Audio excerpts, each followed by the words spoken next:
This morning's hot button, modern romance. Online dating has changed the landscape of love. Comedian Aziz Ansari is trying to help us navigate through it all with his brand new book called Modern Romance. And Aziz is here live to discuss it. But first, Jesse Palmer has a look at love in the internet age. That's right, Amy. Love in the internet age. You know, when it comes to looking for love, there's more than just an app for that. There are countless dating sites and smartphone apps. But with all of these ways of screening for soulmates, is romance really more within reach than ever before? It's the hot new book called Modern Romance, taking a stab at cracking the code to finding love in our digital age.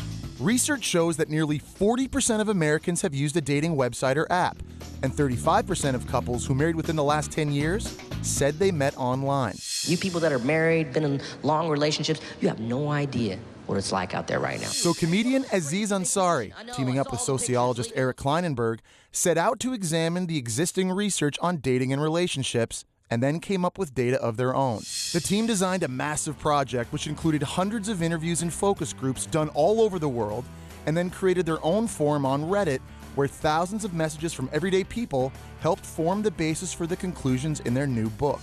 The result? An in-depth look at how much dating has changed from a generation ago, and a breakdown of how people really behave online when looking for love, with a roadmap of how to date more successfully. For single people today, I would say it's not only necessary, it is critical that you use online as one of your options. They outlined some of their conclusions in the New York Times on Sunday. 1.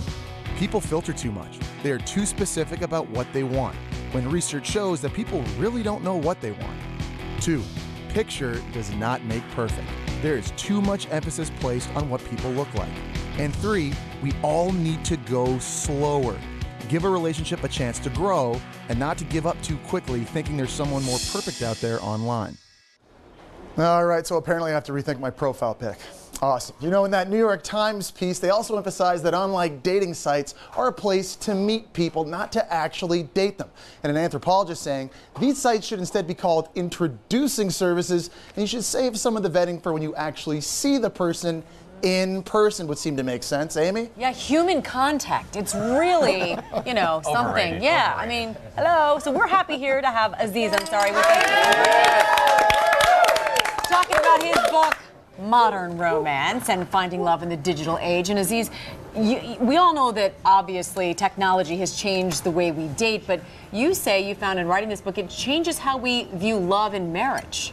Yeah, you know, we interviewed a lot of people in older generations. We went to retirement homes in different places, and we gave them a bunch of donuts and asked them to talk to us about their relationships. And what's interesting is people in the older generations that we talked to there, they would marry people that lived pretty close to them.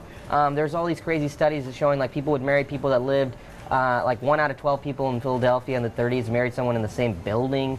And they married young. And they married very young, and they'd date people for like a few months. The parents would meet and be like, yeah, this person won't murder you, and then they would get married. And it wasn't like this search for like, oh, this perfection. Yeah, this perfect I have to find my soulmate, right. Yeah, and it's a big difference. And I think that's why a lot of people now are frustrated trying to find this perfect thing. Who doesn't exist. Yeah, maybe may or may not doesn't All exist. these research groups think they found the answers. I guess OkCupid did a lot of this research as well, and they say the key question could be, do you like horror movies? Do you buy that? Well, they said like, you know, people fill out all these profiles and stuff and they make you answer like 1,000,000 questions. And they're like, well, are there any questions that seem to kind of predict that people end up doing well? And it was random stuff like, do you like horror movies? Like, agreeing on that ended up helping show like some sort of success. But I think ultimately all those, for whatever those things do, it doesn't really matter. It's ultimately about just like, meeting a person in real life having a conversation and you just see if you can vibe with them. Because I mean, I think about it like, all right, you have all these questions like, do you want someone with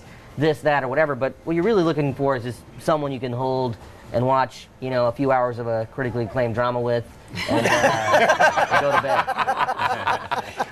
Aziz, you talk a lot about first impressions and that we all place too much on them. I liked your analogy. You compare them to music. We might hear a song and think, oh, it's okay, but what do you know? Before we know it, we're singing it. It becomes one of the ones that we can't stop singing. Yeah, we're all like a Drake song, you know?